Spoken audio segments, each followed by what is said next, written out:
Hi guys. This is a picture of Mount Hood that I took a couple years ago. It's right around Maryhill.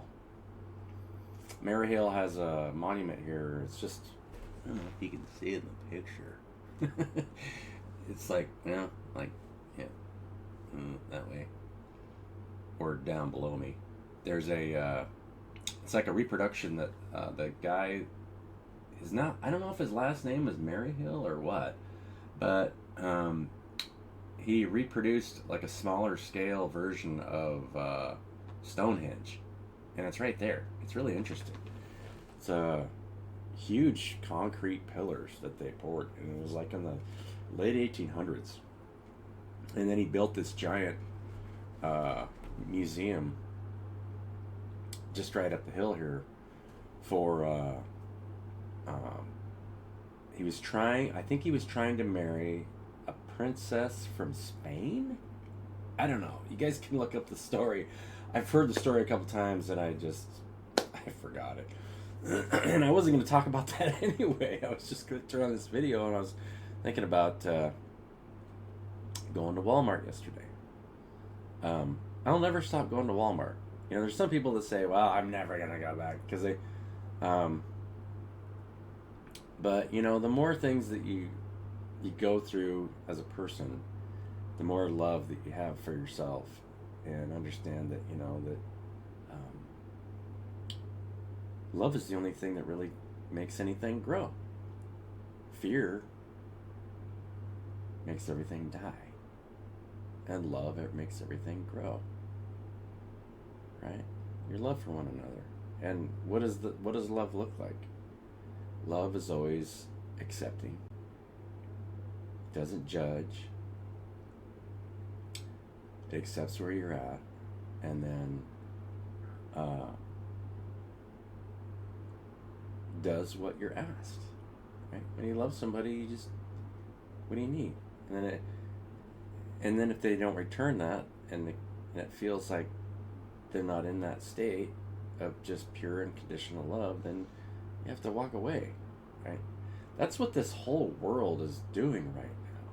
It's trying to figure that out, that's the state you have to get into in order to protect yourself, and that's how you grow together as a community, when you just do what you're asked, and at the same time decide what you're gonna be together, right? What are we gonna build together? And let's do it as a community based in love and doing what you're asked, instead of trying to control it in any way. Why create that kind of stress? Right? Because that stresses the plant when you try to control it. All you want to do is water it, right? Just water it. You water the plant, and then you pull the weeds around the plant to make sure that it doesn't get all of its energy siphoned off of it.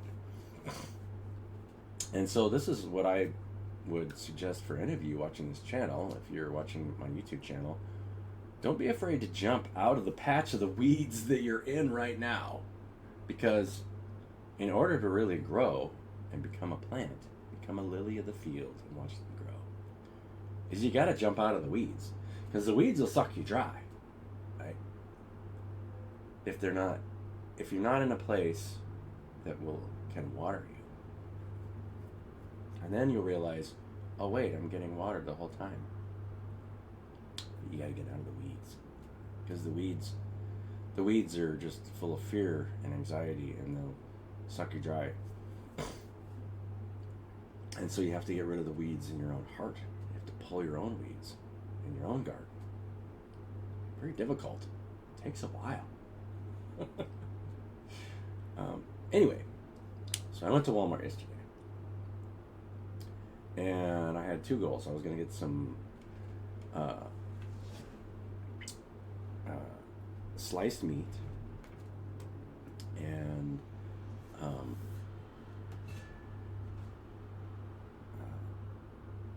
controller, new PlayStation controller. My controller was all screwed up, and I've been playing this game with my son. It's called PAX Day.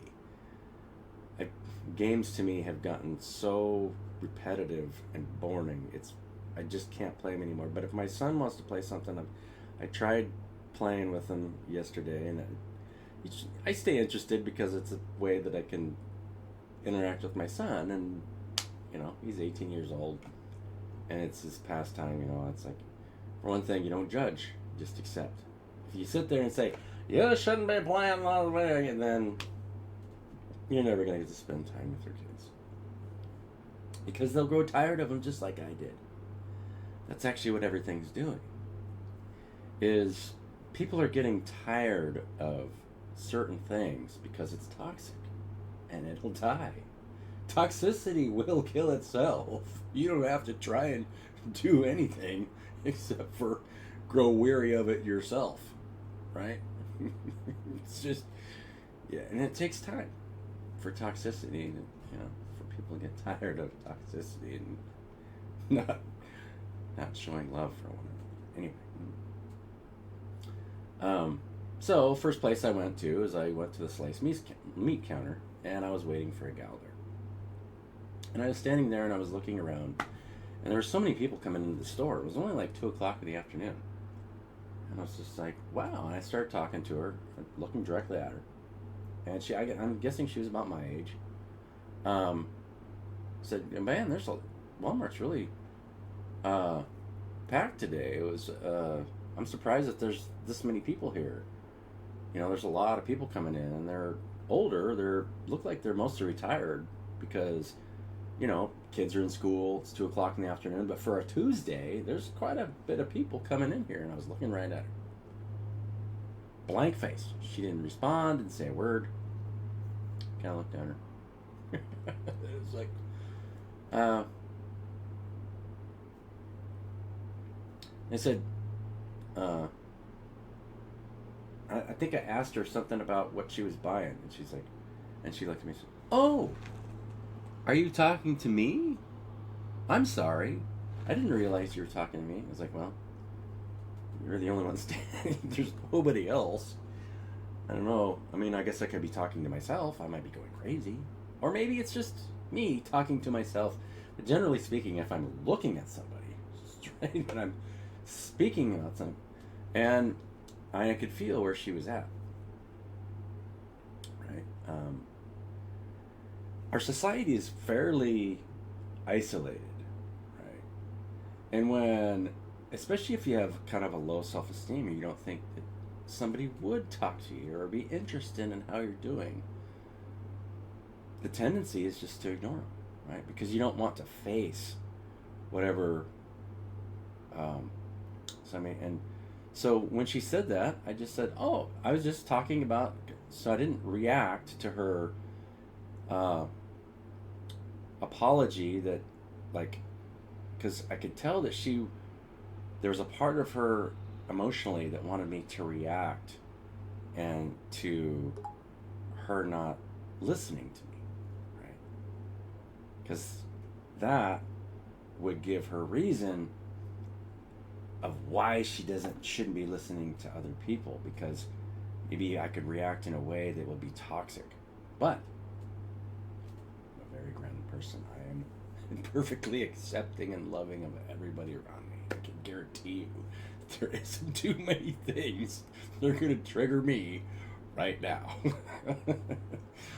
And so I said, no, I just was talking about people, and I started asking, and she said, well, yeah, kids are getting off school in a little bit, so there'll be more kids coming here. And it's like, yeah, my son is he's 18, he's coming home from school, he's a senior this year, so he'll be coming up, and I just kept the conversation light, and she opened up a little bit. Because I didn't react to her ignoring me, right? Because if if I did react in a negative way for, her not being attentive to the people around her and listening, then it would just push her away and give her reason to not interact with anybody that's talking to her, right? The number one thing that I would recommend anybody for anything is practice non-reaction to other people's emotional states, both positive and negative. Just observe. This is the high priestess state.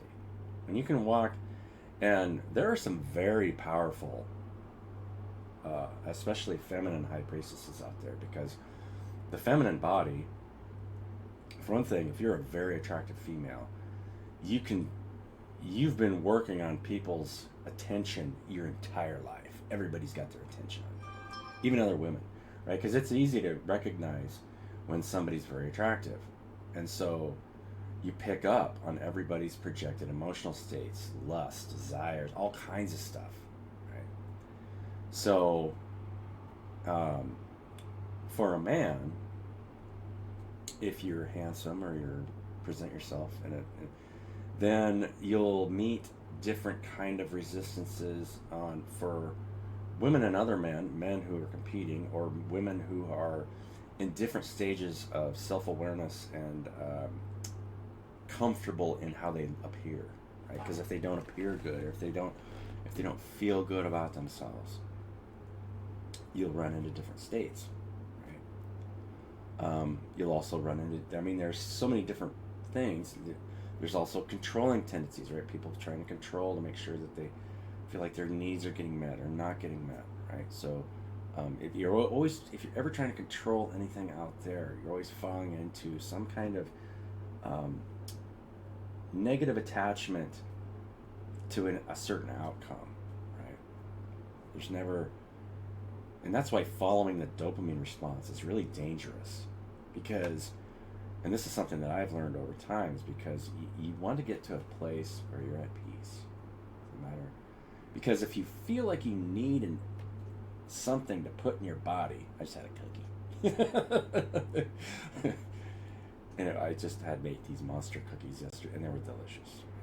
But you shouldn't deprive yourself of things, but in a balanced way, right? You don't want to just eat a whole pile of cookies, because then you're just living on that dopamine thing, and it's an emotional attachment, and then you get fat, and then you feel like terrible, and it's like, ugh, right? Because then it gives you that joggling motion.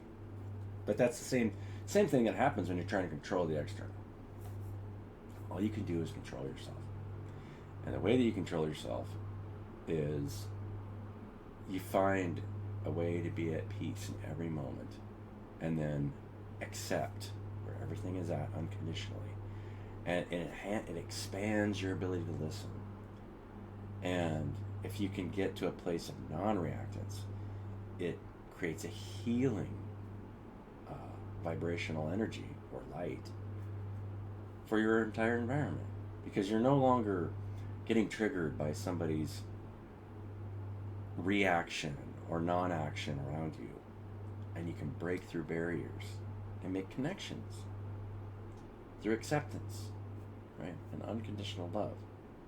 I used to think that building a business model in the right way would really help, but the organism is healing by itself. It has to. Either you fall into fear, or you fall into unconditional love. There's only two directions there, and it's the dark side, right? Because everything that's afraid of dying will die. It's the one thing, fear of death, is what kills you, right? Because you're creating it. Right? It's in your third eye chakra. If you're afraid of dying, then you believe that there's something out there that can kill you, even though all of it is you. I'm speaking to myself right now. All of you are listening to yourself, and I am speaking to myself. Right? So it's just a big mirror. Right? If you're afraid of it, then you'll give it reason to. You'll create scenarios that will make you afraid of it. I mean, all you can do is teach and love, and love it where it's at. But if it doesn't learn to love itself, and this is something that I have to learn, right? I'm not saying I'm better than anybody. I mean, you just get to, it tempers you. Over time, you get tempered. And that's why Jesus taught what he taught. Don't follow money. because money will not put you in a. If you try to sell something and try and place your needs above somebody else's and don't see them as equal, it will put you in a place of, it pulls you out of humility, because you don't longer, money creates a scenario where you don't have to be humble to anybody. If you got all the money in the world, you just pay people to do what you want, and then you control everything. And it's just totally disgusting and narcissistic, right? So don't ever focus on finances. Don't ever focus on, how much money you have or you don't have. Focus on accepting who you are. And you are a creator. You are the creator of your own emotional states. And you can create acceptance and unconditional love for everybody around you. Yeah, so then after I had the conversation with her, and I felt like we left on really good terms. I went over to buy the controller at the electronics department of Walmart, and there was nobody there. I mean, there was nobody in the electronics department, because everybody was coming in there to shop after, it was before the kids probably got home from school. So you saw a lot of middle-aged adults going into Walmart, buying groceries. And so I went into the, excuse me, I've still got, I'm a little sinusy right now. I've been just resting and trying to take care of myself, because I had a cold this weekend. It's funny when you go through, when the body gets sick, it's actually healing in ways. So, right? Don't be afraid to heal. Yeah. And it's always healing more parts of you than you can imagine.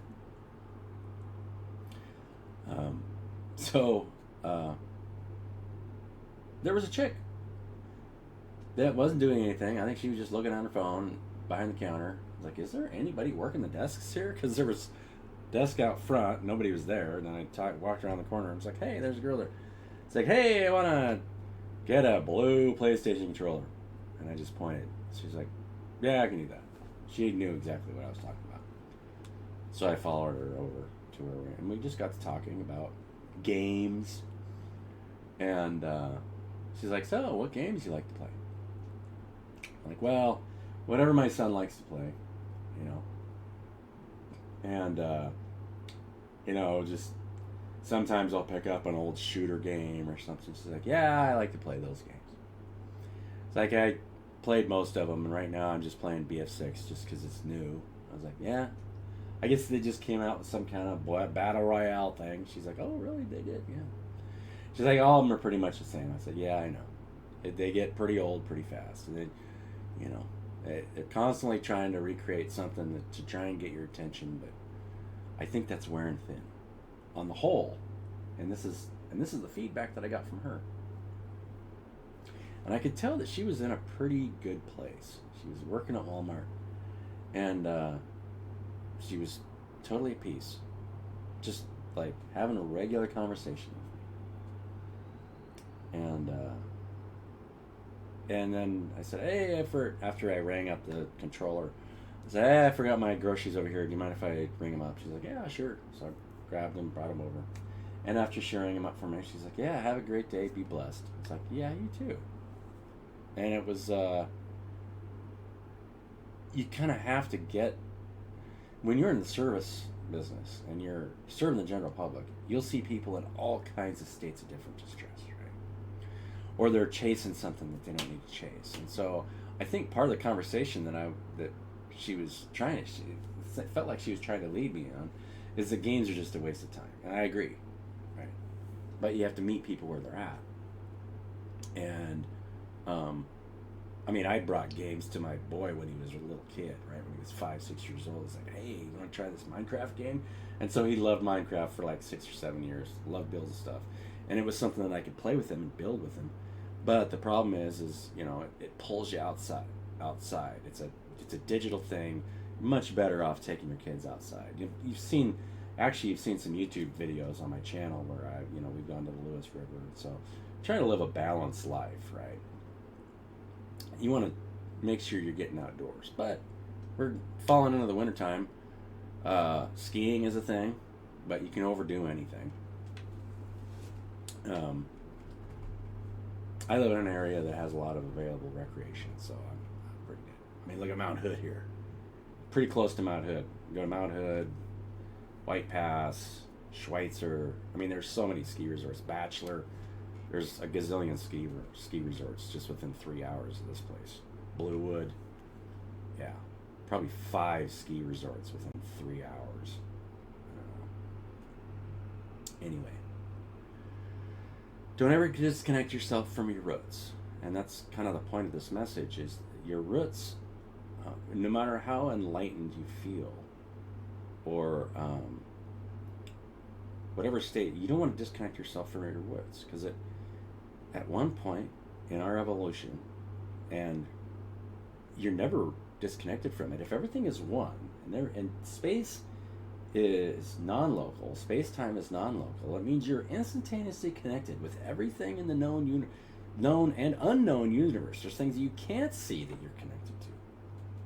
And so you're connected with the highest dimensions of light and the lowest dimensions of unconscious hell, right? Because it's unconscious. It doesn't understand anything. So it's fighting each other. It's in darkness. Ah! But, so it has a much shorter lifespan. You don't want to have a long lifespan if you're fighting yourself. Think about that. Everything that you see that is fighting itself or is easily controlled because it's unconscious